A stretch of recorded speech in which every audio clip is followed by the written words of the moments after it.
रहस्यमय ट्रेन का अंतिम सफर। कहानी शुरू होती है एक छोटे से पहाड़ी गांव देवीपुरा से। यह गांव अपनी घुमावदार पटारियां और घने जंगलों के कारण मशहूर था। यहाँ एक ट्रेन रात्रि एक्सप्रेस की कहानियां प्रचलित थीं। लोग कहते थे कि यह ट्रेन रात के 12 बजे एक सुनसान स्टेशन कालीगिरी स्टेशन से गुजरती है। जो भी इस ट्रेन में चढ़ता है वह वापस नहीं आता। कहानी का मुख्य पात्र आकाश एक युवा पत्रकार है, रहस्यमय घटनाओं का शोध करने का शौकीन, तथा उसे रात्रि एक्सप्रेस की कहानी ने बेहद उत्साहित कर दिया। उसने ठान लिया कि वह इस ट्रेन के रहस्य को सुलझाएगा। यात्रा की शुरुआत कुछ ऐसे होती है। एक ठंडी सर्द रात आकाश कालीगिरी स्टेशन पर पहुंचा। चारों तरफ सन्नाटा था। घना कोहरा और ठंडी हवा माहौल को और डरावना बना रहे थे।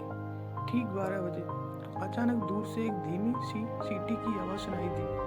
देखते ही देखते एक पुरानी काली और धुएं से भरी ट्रेन स्टेशन पर आकर रुकी। ट्रेन पर कोई नाम या नंबर नहीं था।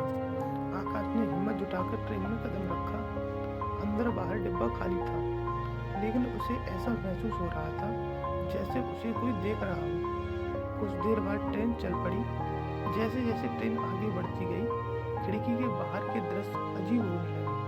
पहाड़, पेड़ और गांव गायब हो गए और उनकी जगह एक अंधकार में सुनसान भूमि ने ले ली।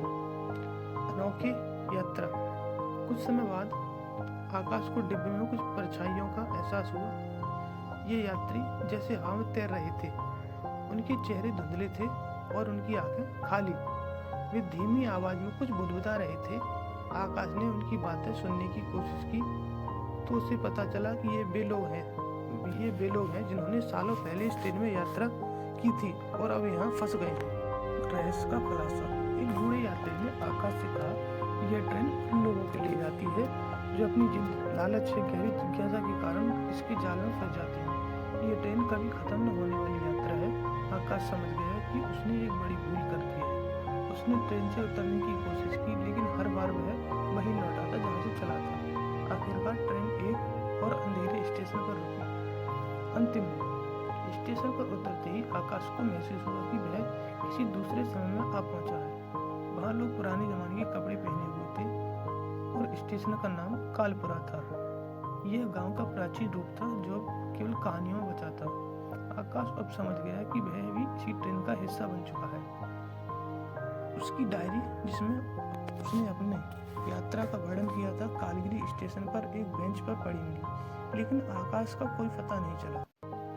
कहते हैं अगर आप कालीगिरी स्टेशन पर जाएं और उस डायरी को पढ़ें तो रात्रि एक्सप्रेस की सीटी आज भी सुनाई देती है, लेकिन हिम्मत करके ट्रेन में चढ़ने वाला कोई वापस नहीं लौटता।